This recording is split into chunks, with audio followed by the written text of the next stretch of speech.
enseñanza de hoy lo que quiero compartir es lo que es la posición que el Padre nos ha dado a nosotros a través de Jesús, que es lo que debe gobernar absolutamente en nuestras vidas y a través de nuestras vidas.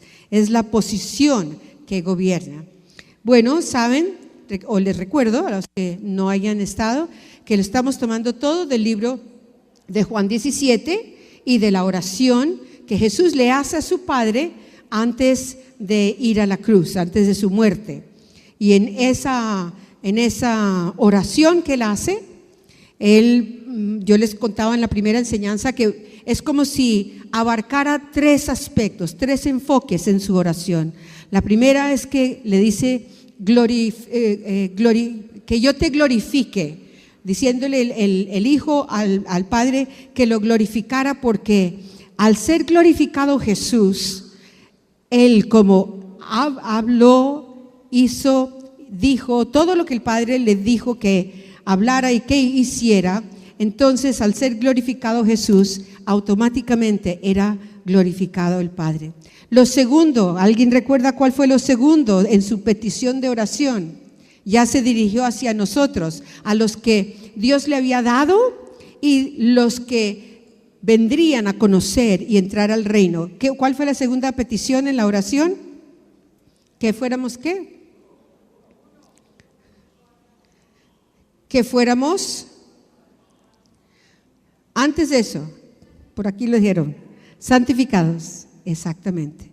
Que nosotros fuéramos santificados, que viviéramos en ese nivel de santidad, de humillarnos ante el Padre, de estar velando por guardar nuestro corazón, nuestros comportamientos y hábitos, nuestra manera de hablar, de pensar, y que fuéramos santificados. Y lo tercero que fue, que nosotros hiciéramos ¿qué? Hay un verbo ahí, mantener, que nosotros mantuviéramos la unidad.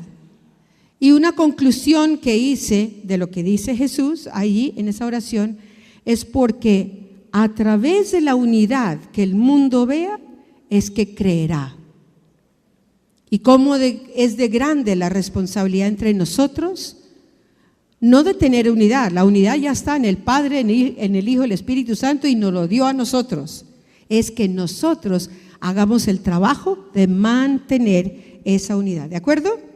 Bueno, el primer punto de hoy, en esta posición que tiene que gobernar mi vida, que tiene que gobernar tu vida, es que lo que es la realidad de estar en Él. ¿Recuerdan la tarea que les dejé? ¿Será que pregunto quién la hizo? ¿Será que me atrevo a preguntar quién hizo la tarea? La tarea era que buscaran versículos solo en las epístolas que hablaran de ¿qué? En Él, en Cristo, por Él. ¿Se acuerdan? Ah, sí. ¿Y alguien se acordó de buscar esos versículos? Porque les dije, 1, busquen. Luego 2, ¿qué? Escriban. Y luego 3, estudien para recibir la revelación de lo que eso significa. Se suponía que en toda esta semana que hicieras tu tarea, estarías listo para la enseñanza de hoy.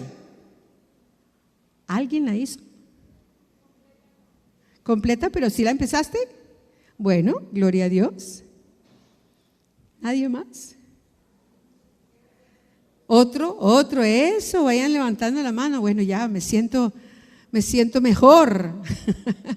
¿Saben qué pasa? Porque es que estudiar la palabra es muy importante.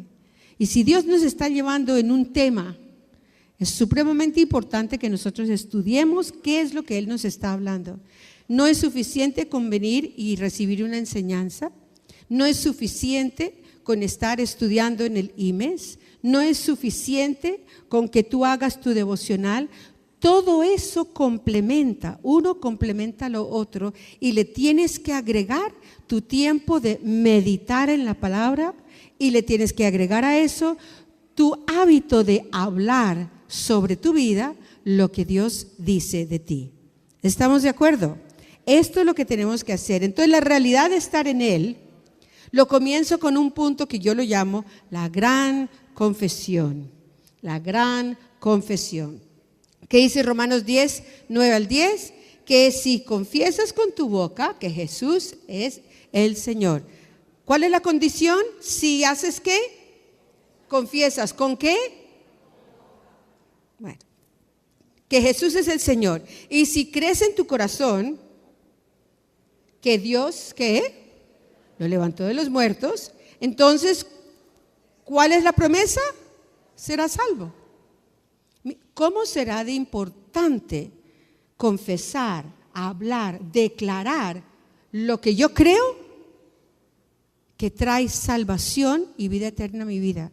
Eso para mí está diciendo un principio, una verdad muy fuerte de lo que Dios quiere que entendamos. Vamos a repetir. ¿Está aquí? Sí.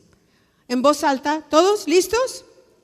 Si confesaras con tu boca que Jesús es el Señor y creyeres en tu corazón que Dios lo levantó de los muertos, serás salvo. Ahora lo vas a decir en primera persona.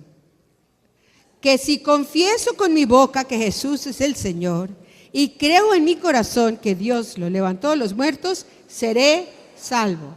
¿Hay alguien aquí que haya confesado a Jesús como su Señor y creyó que Dios lo levantó de los muertos? Dice que eres salvo.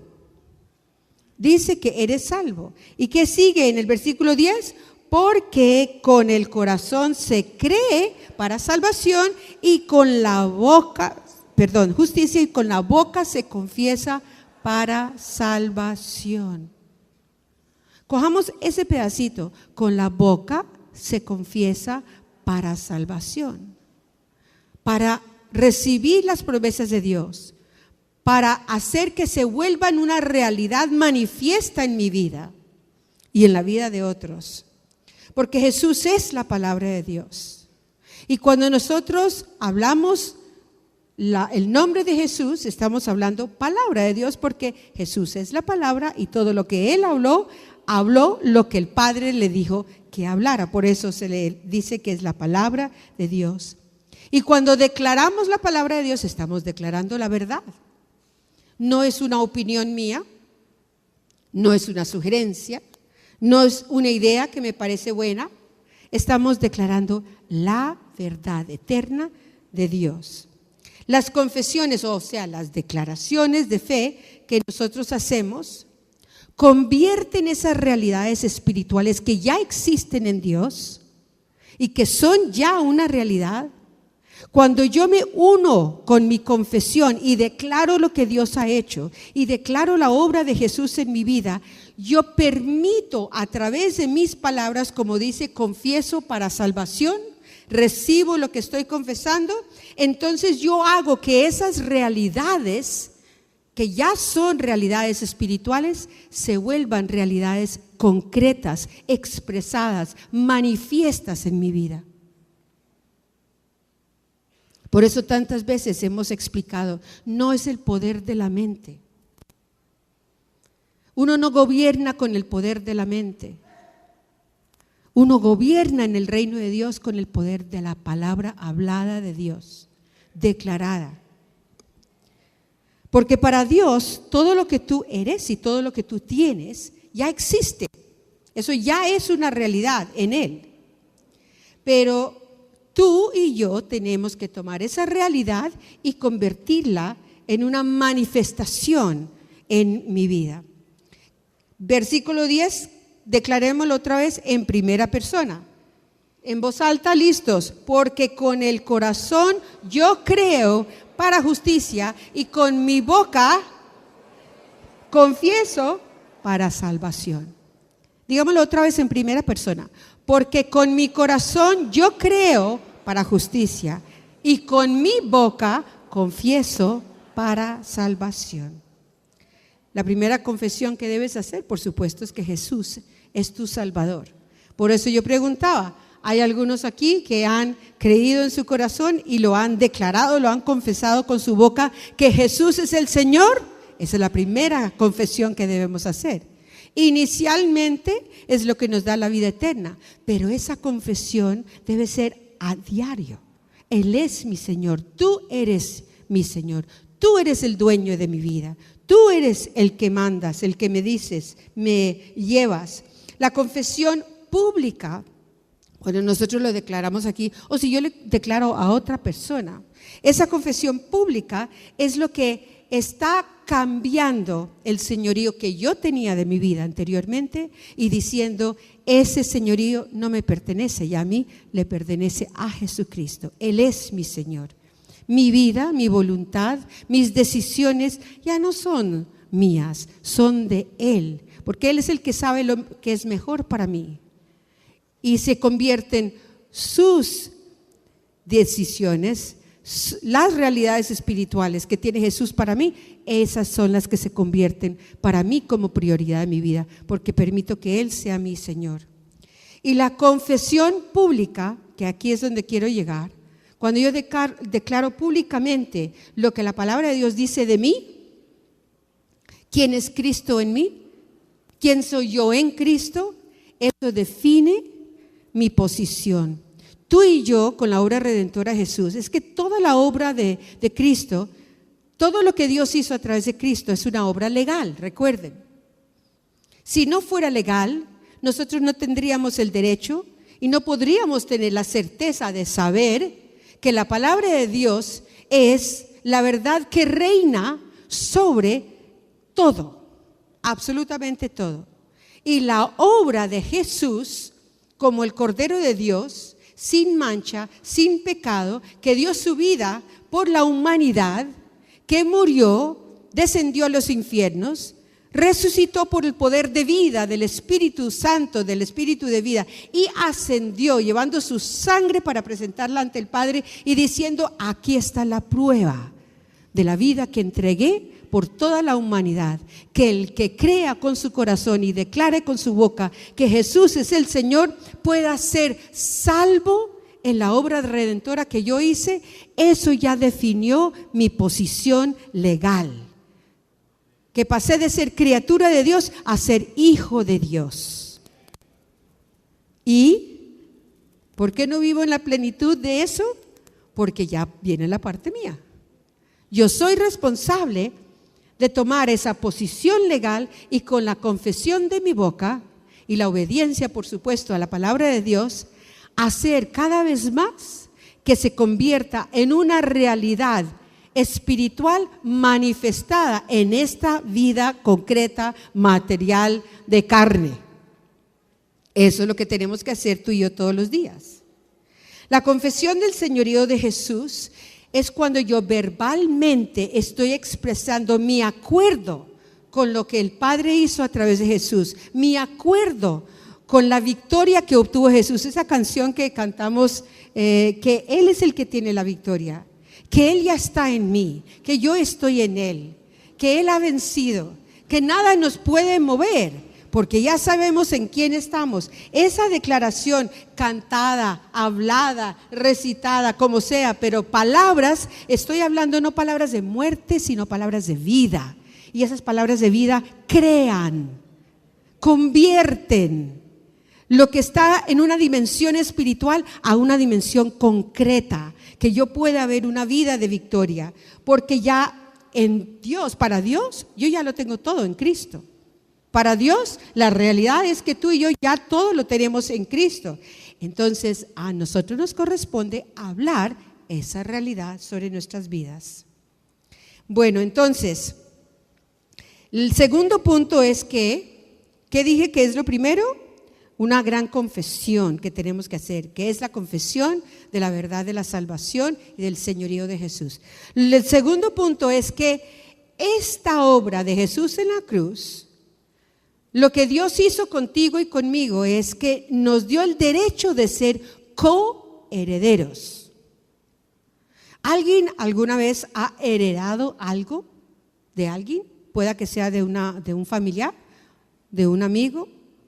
Bueno, esa heredad a veces corresponde por derecho de ley.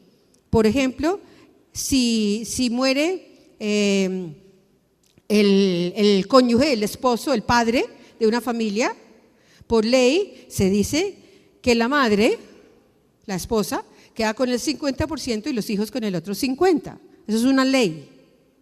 Pero también hay una heredad que se da, que no necesariamente es por esa relación, sino porque yo quiero dejarle algo a alguien. Entonces hago mi testamento y ahí digo quién va a quedar de heredero cuando eso suceda. Romanos 8:17, vamos a leer Romanos 8:17. ¿Qué dice? En voz alta. Así que somos, si tú tienes tu Biblia, claro que tengo diferentes traducciones. En esta tengo la traducción de la Nueva Traducción Viviente. Así que somos sus hijos, también somos sus herederos. De hecho, somos herederos junto con Cristo de la gloria de Dios, pero si vamos a participar de la gloria, también debemos participar de su sufrimiento. Esa partecita no nos gusta. Victorioso, gloria, coheredero. Pero si yo voy a participar de su gloria, también tengo que participar de su sufrimiento. Pero el sufrimiento es la fórmula que Dios permite que haya en nuestra vida para pulir nuestro carácter y volvernos más como Él. ¿O hay alguien aquí que pueda decir que si no hubiera tenido sufrimientos en la vida, seguiría igual? Nunca sería egoísta, sería considerado con todo el mundo, pensaría en el otro más que en él mismo. Yo por lo menos no hubiera sido así. Yo hubiera seguido con una vida supremamente egoísta, centrada alrededor de mí. Yo era el eje de todo. Pero cuando uno ya comienza a permitir que los sufrimientos que Dios permite en la vida de uno, los tratos que Él permite, y sabe que son para bendición y para bien, para traer vida, ya comienza uno a cambiar y la perspectiva es diferente. Es imposible vivir la vida cristiana, imposible, sin que haya tratos en nuestra vida. Porque la condición humana es muy egoísta. Y lo que Dios quiere enseñarnos cada vez más es quitar los ojos de mí mismo y siempre ponerlos en Él. Porque si los tengo en Él, yo puedo ver al otro, puedo considerar al otro, puedo amar al otro, aprender a amar al otro. Porque, ¿qué dice Hechos 17:28? Aquí tenemos una canción y decimos, en Él vivimos y somos y nos movemos. Es de aquí, es de esta declaración. Hechos 17:28, porque en Él vivimos. En Él nos movemos, en Él somos. ¿Quién es Él? Cristo. Vamos a declararlo en primera persona, ¿listo? Porque en Cristo, digamos en Cristo, porque en Cristo vivo, en Cristo me muevo, en Cristo soy. Estas son las declaraciones que debemos todos los días decir, para recordarnos, porque es en Cristo que yo vivo, es en Cristo que me muevo, es en Cristo que existo, que soy la persona que soy, es en Él, en Él. Qué poder tan inmenso, Cristo mi Salvador, mi Señor, que yo pueda decir que yo vivo en Él, que yo existo en Él, que su vida es mi vida. Juan 15, 5 y 7. En realidad, si solo proyectas los versículos, eso es suficiente. Gracias. Vamos a leerlo en voz alta. Juan 15. Yo soy la vid. Esta traducción es de la palabra diaria. ¿La palabra qué?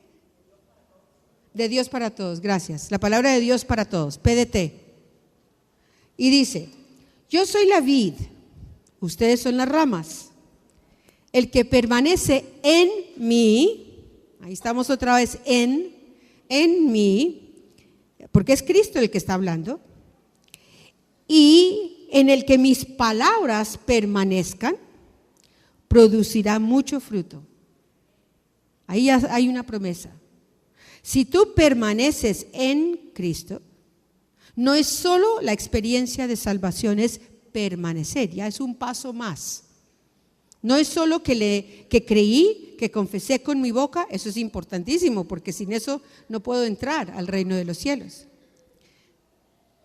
Pero nuestra vida en Jesús no se queda allí nomás. Entonces, lo importante es que yo permanezca en Cristo. Y Cristo, o sea, sus palabras, sus enseñanzas, lo que el Padre habló a través de Cristo, permanezca en mi vida. Entonces, producirás mucho fruto. Porque es que el que produce el fruto en mí no es Cristo, soy yo.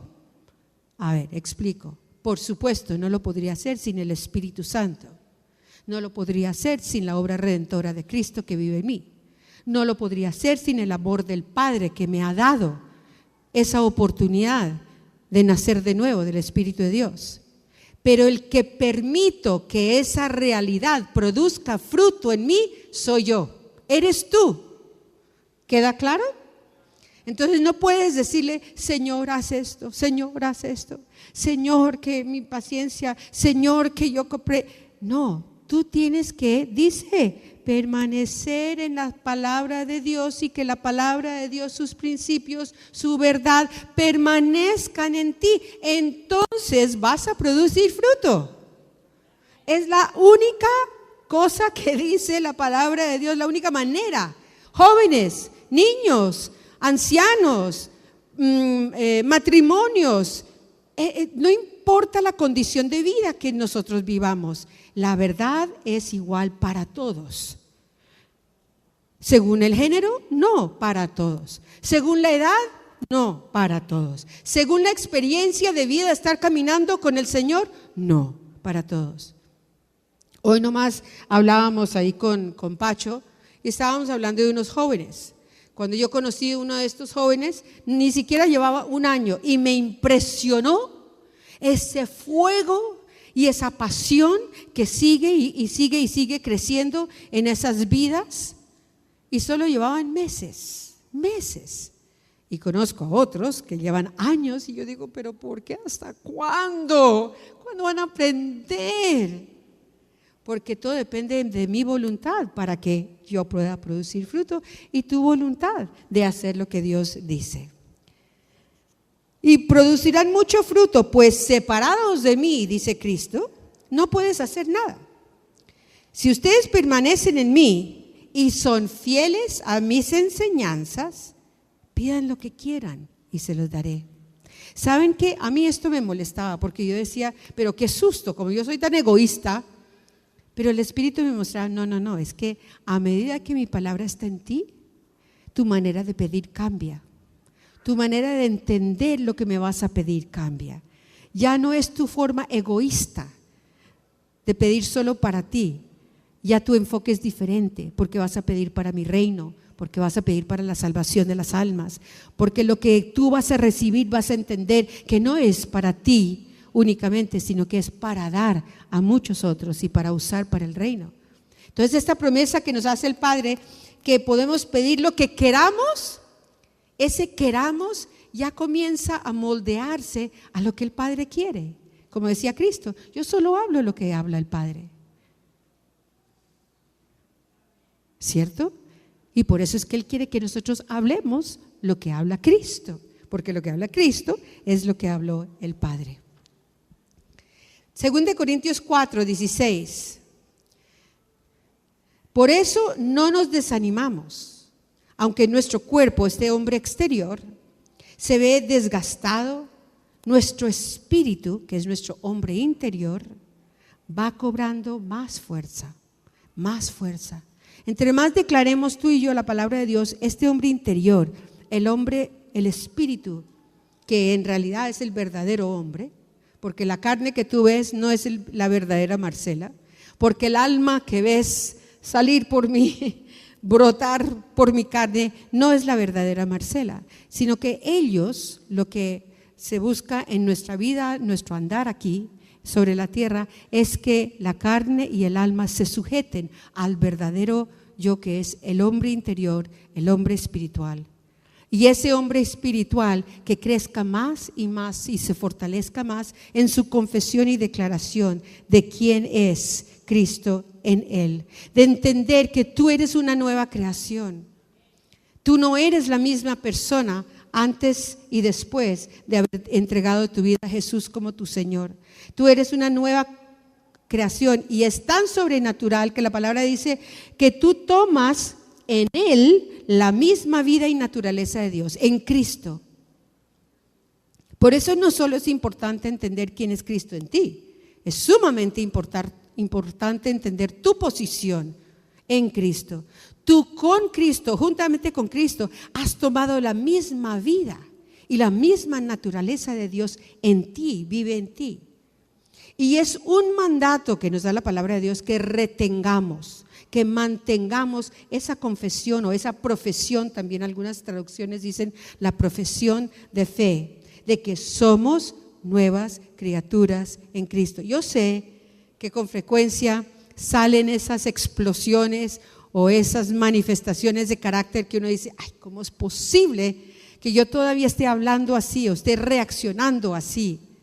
Claro que sí, pero entre más entendamos la palabra de Dios y la sigamos declarando, confesando, estudiando, memorizando, meditando, más vamos viendo ese hombre interior coger fuerza y ser el que controle mi carne y mi alma.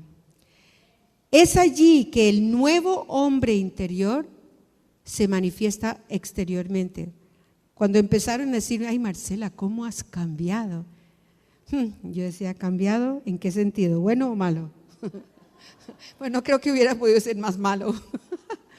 Pero empezaban a decir que me veían más así y menos así, y que cómo había cambiado mi forma de ser, de una manera, de otra. Y yo decía, gracias Señor, que al fin se está viendo algo de ti en mí.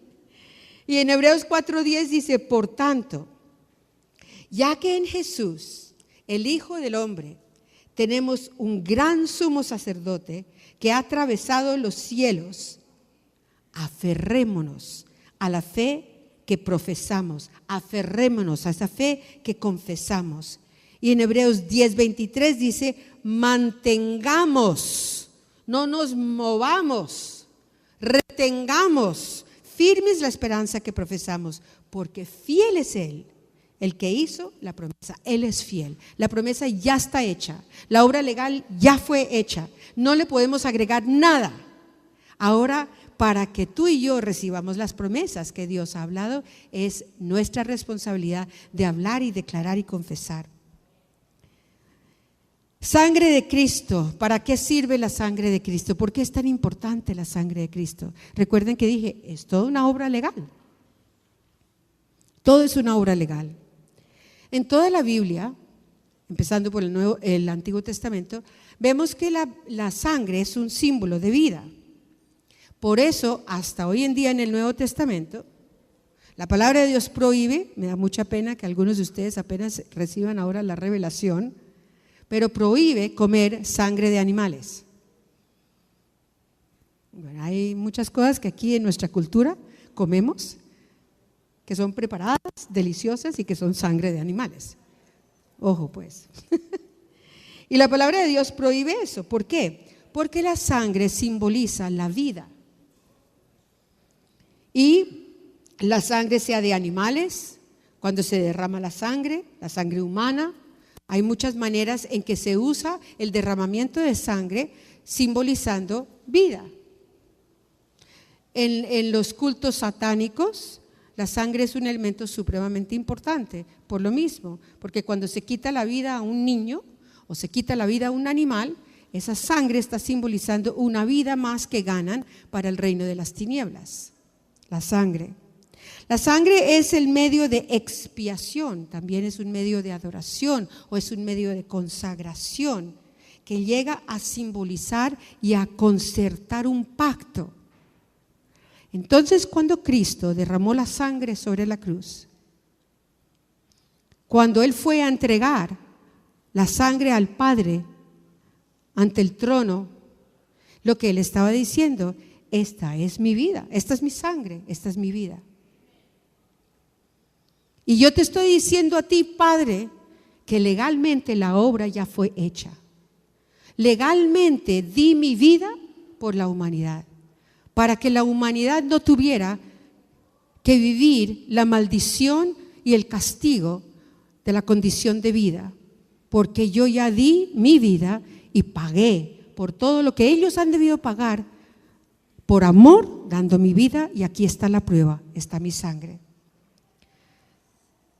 En Efesios 1, 7 al 8 dice, en Él, en Cristo, les ayudo un poquito para los que no hicieron la tarea y que sé que la van a hacer esta semana.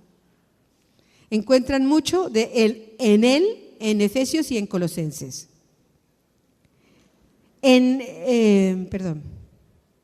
Efesios 1. En Él, Cristo, tenemos la redención mediante su sangre. Tenemos el perdón de nuestros pecados mediante su sangre.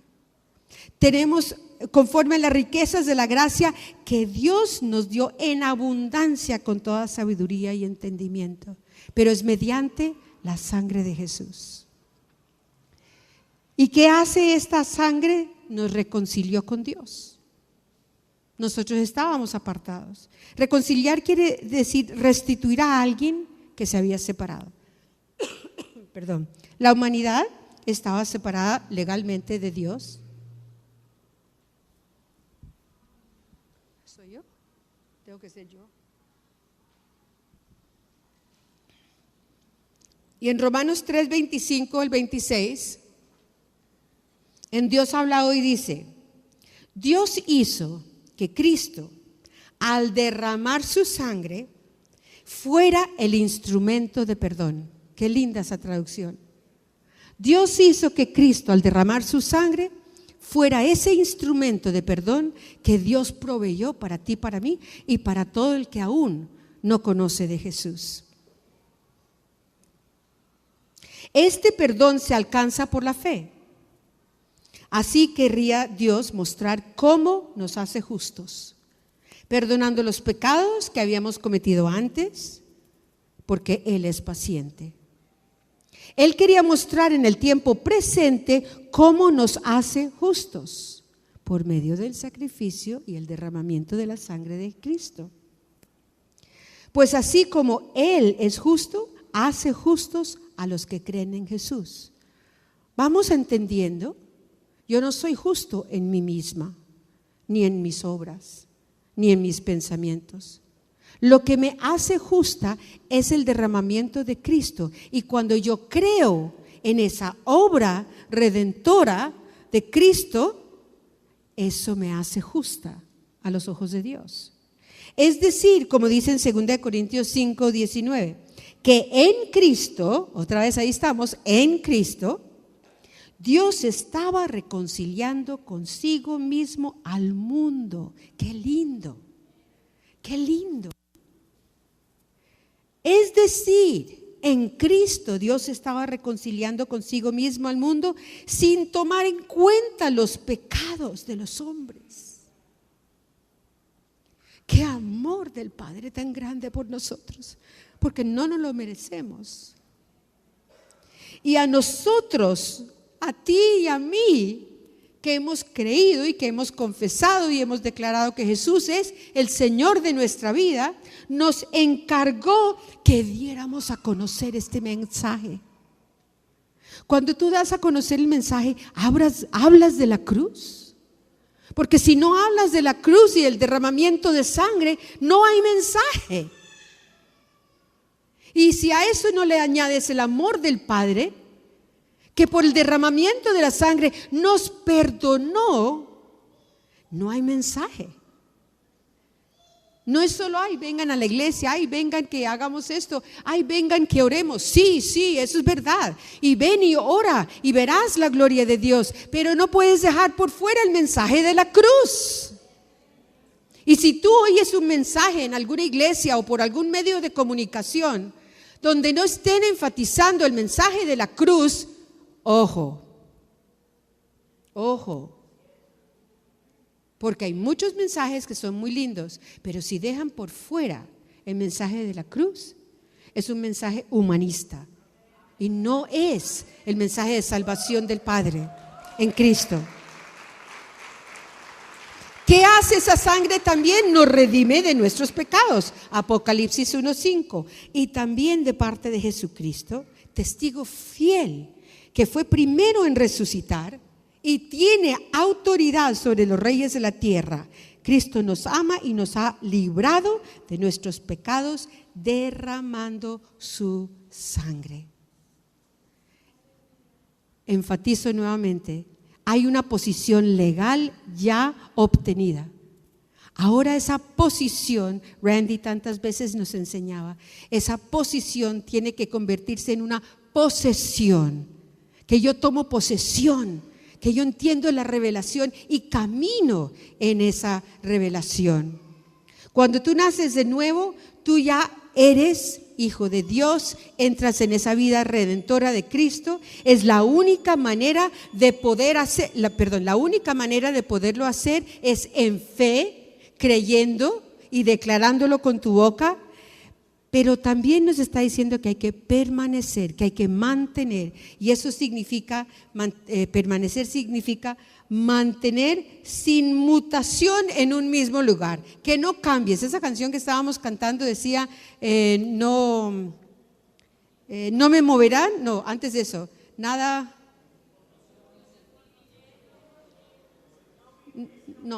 No, antes, cuando dice, y nada me moverá. Bueno, ¿no qué? No nos detendremos, no nos moveremos. Ah, sí, porque aquí está Jesús. En Jesús nadie me va a mover de esa posición. Y de caminar en la verdad de Él y de poseer las verdades y las promesas de Él en mi vida para dárselas a otros, porque me está comisionando a llevar el mensaje a otros, nadie me va a hacer mover. Ahí me mantendré, eso es lo que quiere decir. Ahí permaneceré, en Jesús. Su palabra vive en mí en la medida que yo la practique. Puedes leer todo lo que quieras, puedes oír todos los mensajes que quieras, puedes cantar todas las alabanzas que quieras, pero si tú no la pones por obra, si no la practicas, esa palabra no está permaneciendo, no la estás manteniendo. ¿Sí me entiendes? O sea, después de la salvación en Cristo, la parte que sigue es mi responsabilidad de poner la palabra por obra, de practicarla. Yo puedo memorizarla, citarla, todo eso, que si no la practico, no estoy manteniendo y no estoy creciendo en la revelación de la palabra. Vive en mí solo en la medida en que yo lo practico. Dilo, la palabra de Dios vive en mí solo en la medida que yo la practico. Eso es lo que dice la palabra de Dios. Soy yo quien dejo que la palabra de Dios reine en mí. Soy yo que reine, que gobierne en mí. Soy yo quien dejo que la palabra de Dios tome su lugar en mi vida, que me enseñe, que me gobierne, que domine cada parte de mi ser, dejando que todo lo que yo pienso, permitiendo que todo lo que yo hable, lo que yo decide, gire alrededor de la palabra de Dios, que es Cristo, que vive en mí y yo en Él. Randy decía, y bueno, está en su libro de meditación bíblica, debemos meditar en lo que el Padre, el Hijo y el Espíritu Santo han hecho por nosotros. Es la posición legal que tenemos. Debemos meditar en lo que están haciendo en nosotros. Es mi identificación con cada una de las personas de la Trinidad y con la obra de Cristo en la cruz. Y debemos meditar en lo que harán a través de nosotros. Que a medida que yo vaya poseyendo o permitiendo que esa posición se convierta en una posesión mía para dar a los demás, debo siempre meditar en lo que el Padre, el Hijo y el Espíritu Santo han hecho por mí, están haciendo por mí y lo que harán a través de mí. ¿Podemos repetirlo? ¿Está allí?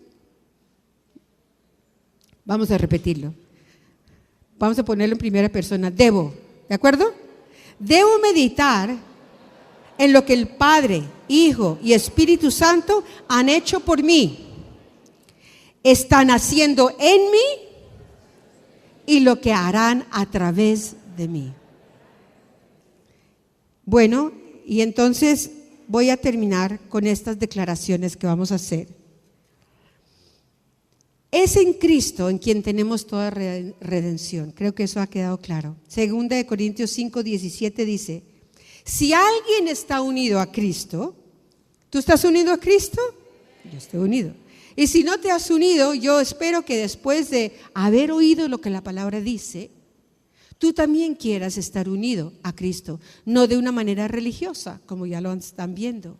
No es por tradición familiar que yo entro a una creencia religiosa. No, esto está hablando de una obra legal, redentora, que por mi fe yo creo en el corazón y declaro con mi boca y me convierto en una criatura de Dios a hijo de Dios, en quien tenemos toda redención. ¿En quién? En Cristo.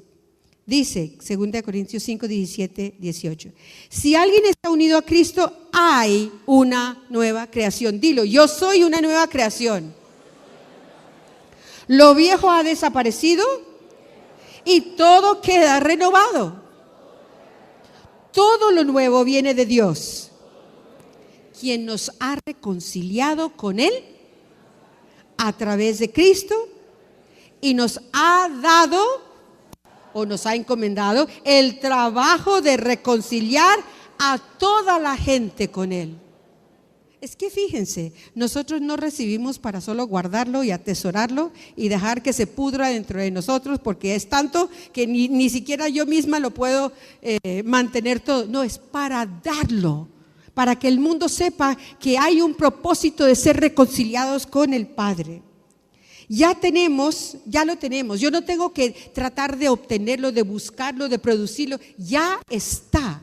Yo solo tengo que obedecer y hacer. Redención significa una acción con el efecto, o sea, el resultado de redimir.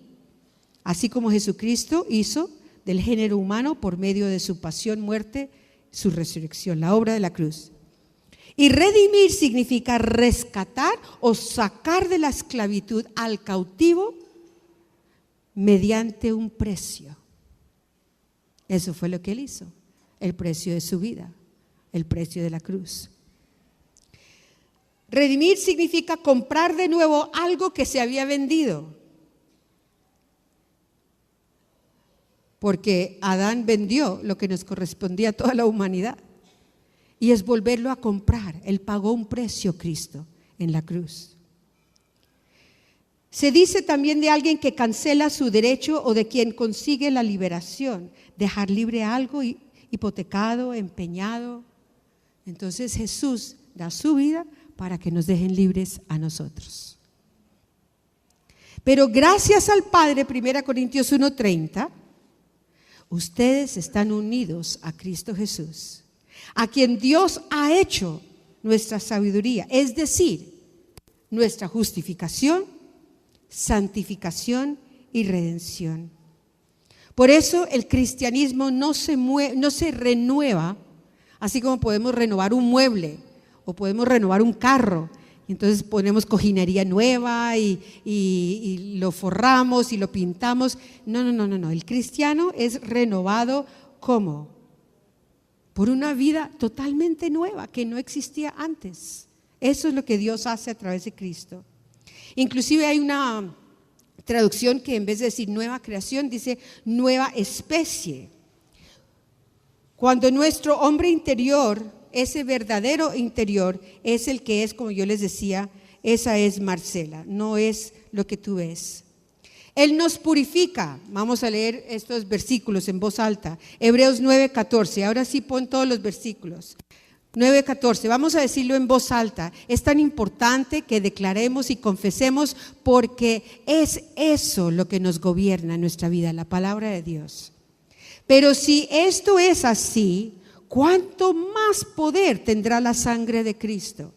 Pues por medio del Espíritu eterno, Cristo se ofreció a sí mismo a Dios como sacrificio sin mancha y su sangre limpia nuestra conciencia de las obras que llevan a la muerte para que podamos servir al Dios viviente. ¿Cuál es el propósito? Poder servir al Dios viviente.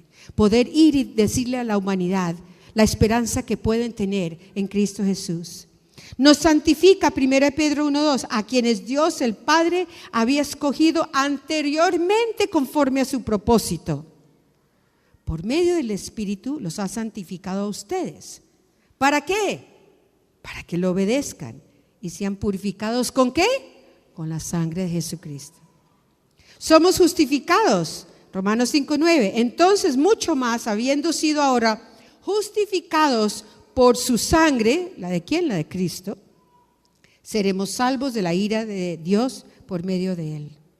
Y vamos a leer el versículo, ese que es como larguito, pero es bien importante que lo leamos en Hebreos, porque estos 3 últimos versículos nos dicen ya resumido toda esta obra de la cruz, de quién soy yo en Cristo.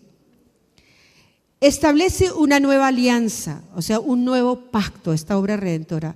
Tú y yo entramos a tener una relación nueva con Dios y con Cristo, que es una relación de pacto. Entonces, ¿ya estamos aquí? Entonces, Hebreos. Entonces,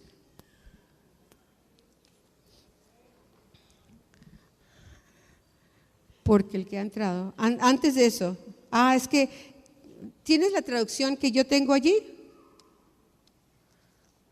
Entonces Cristo ha entrado, nueva traducción viviente. Bueno, yo lo voy leyendo aquí entonces, Hebreos 9, no es 4 sino 9. Y ya está, estoy al final. Bueno, establece una nueva alianza, pongamos atención. Y vamos a ir repitiendo. Yo les voy diciendo y van repitiendo.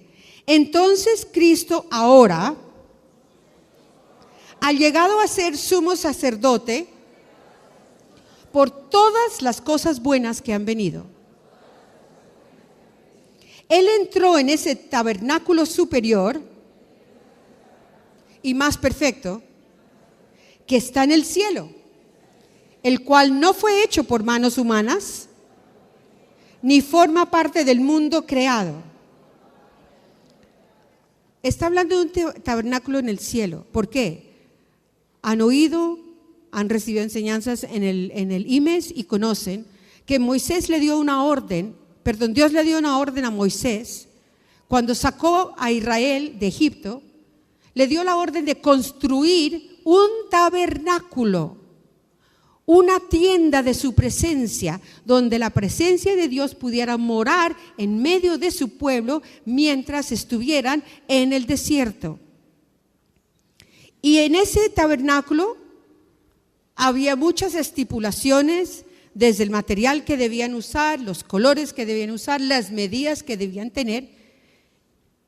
Había 3 divisiones, el atrio exterior donde traían los animales y los sacrificaban, donde había derramamiento de sangre para todo lo que necesitaran. Y había una persona dentro del sacerdocio que se llamaba el sumo sacerdote. Era el único que se le permitía entrar a la tercera parte, a la tercera área, que era el lugar santísimo. Solo el sumo sacerdote. Una vez por año entraba. Y aquí están diciendo que ahora el sumo sacerdote es Jesús. Él es el que reemplaza lo que en el antiguo pacto todo fue sombra, simbolizaba lo que había de venir por medio del pacto nuevo en Jesús. Eso es lo que está diciendo aquí. Bueno, Él entró en ese tabernáculo superior con su propia sangre, no con la sangre de cabras ni de becerros. Él entró al lugar santísimo una sola vez y para siempre. No volvió a entrar, lo hizo una sola vez. Después de que Él murió, cuando llevó su sangre, no más. Ya con eso fue hecho todo. Y aseguró nuestra redención eterna. Bajo el sistema antiguo, del Antiguo Testamento, La sangre de cabras y toros y las cenizas de una novilla podían limpiar el cuerpo de las personas que estaban ceremonialmente impuras. Imagínense cuánto más la sangre de Cristo nos purificará la conciencia de acciones pecaminosas para que adoremos al Dios viviente.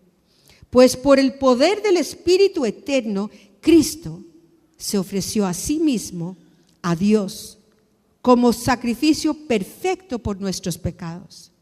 Por eso Él es, y por eso no hay otro camino, y por eso Él es el único mediador de un nuevo pacto entre Dios y la gente, para que todos los que son llamados puedan recibir herencia eterna que Dios les ha prometido, pues Cristo murió para librarlos del castigo por los pecados que habían cometido bajo ese primer pacto.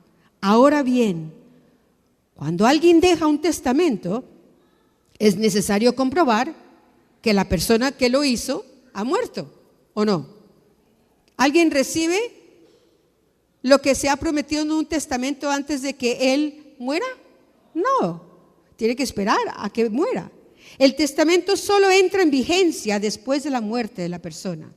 Mientras viva el que lo hizo, el testamento no puede entrar en vigencia. Por eso Él le decía a sus discípulos, es necesario que yo muera, es necesario que yo me vaya. Era necesario que Cristo muriera, porque si no hubiera muerto, no tendríamos un nuevo testamento en el pacto que Él hizo por nosotros. Por eso aún el primer pacto fue puesto en vigencia con la sangre de un animal.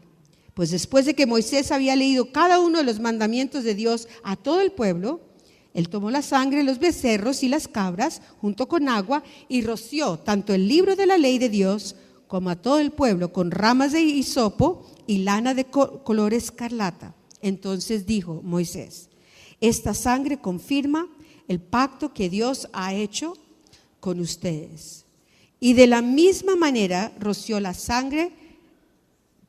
la sangre el tabernáculo y todo lo que se usaba para adorar a Dios. Estamos hablando del antiguo pacto.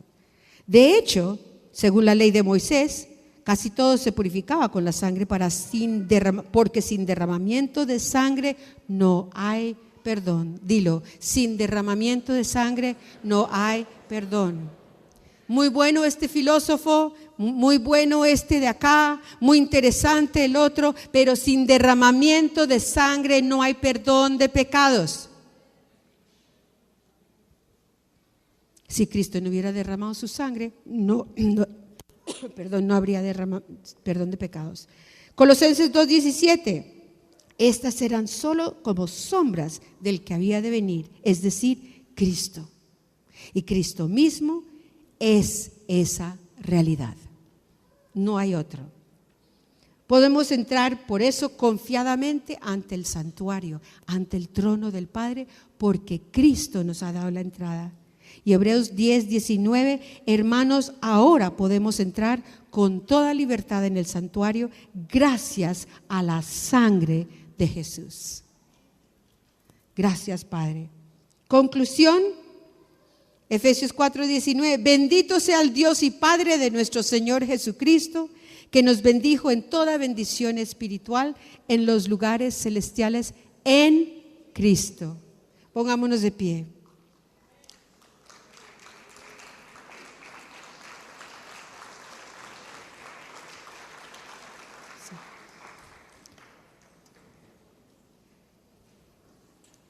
Fíjense que todo lo que hemos leído no dice que Él nos va a bendecir algún día, sino que ya somos en Cristo, ya somos redimidos, ya somos en Cristo bendecidos. Significa que en ese momento de tu nuevo nacimiento, hasta pasar a la eternidad, Él ya te dio toda la provisión que necesitas, me ha dado a mí toda la provisión que necesito. ¿En quién? En Cristo. Ya estás en Cristo, ya estás en Él, en el amado, en el Señor. Ya tienes tu posición legal, ¿lo has entendido?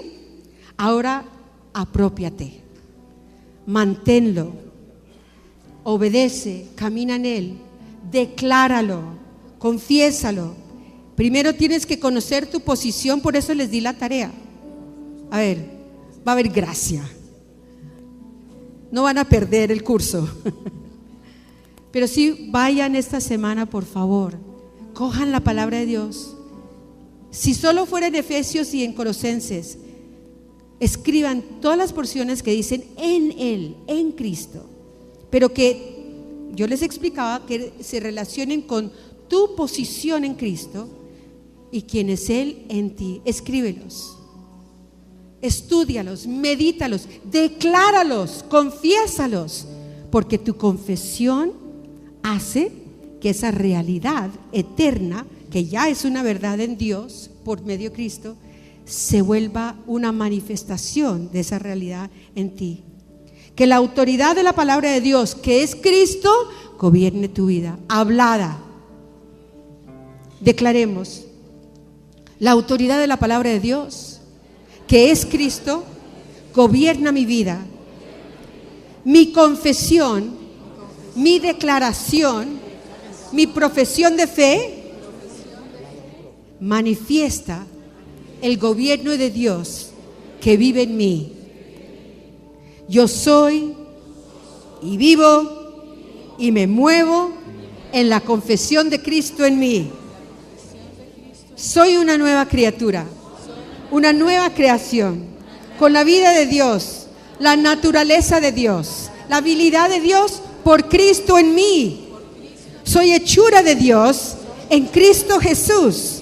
Soy la justicia de Dios en Cristo Jesús. Mi posición ante Dios es segura en Cristo y yo permanezco en Él. Aleluya. Señor los bendiga y los guarde, haga brillar su rostro sobre cada uno. Cuando salgas por esa puerta, estás entrando a tu campo misionero. Señor los guarde.